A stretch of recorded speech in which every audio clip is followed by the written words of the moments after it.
Մինչև բուն նյութիս անցնելը պիտի ներողություն խնդրեմ եւ անպայման անդրադառնամ մեր ընդդիմադիր գործընկերների բարձրացված հարցերին,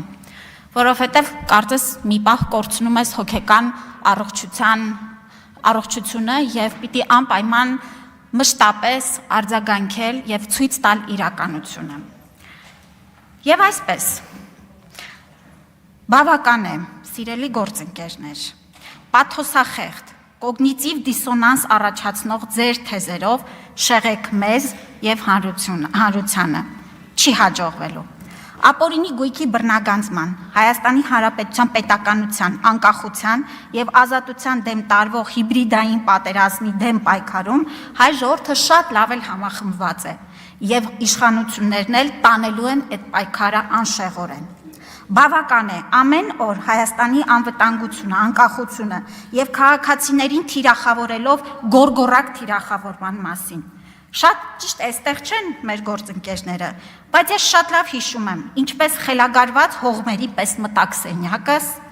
պատրեցիք զոհված զինծառայողների նկարները, որոնց շարքում նաեւ եղբայրս էր, շպրտեցիք վրաներս, վիրավորեցիք, սպառնացիք եւ ձեր պարտքը ձեր ղեկավարների նկատմամբ կատարած դուրս գնացիք։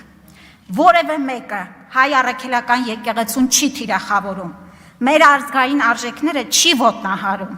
այլ կոնկրետ անձանց կոնկրետ հարց է ուղղվել եւ գծվել են սահմաններ, որ կեղծիքը, փարիսեցիությունը չպետք է տեղ ունենան մեր երկրում, այդ թվում եւ եկեղեցում։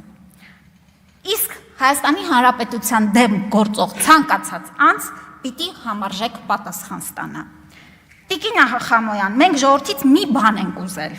միշտ, եւ ի տարբերություն ձեր ղեկավարների մի քանի անգամ ստացել ենք։ Դա վստահության քվեն է։ Կառուցելու մեր երկրում պետականություն, խաղաղություն, անվտանգություն, առողջապահություն, կրթություն եւ այլն։ Եվ բավական է, նորից եմ կրկնում, մեզ տանեք ձեր ծուռ հայելիների աշխարհ։ Պալատ համար 6 Չեխովյան։ Մենք մեր կուռ տրամաբանությամբ հարցեր առաջադրելու եւ նաեւ տրամաբանական պատասխաններ ստանալու հստակ մոտիվացիայով առաջ ենք գնալու։ Այսքանը այս մասով։ Հիմա անցնեմ առողջապահության մասով։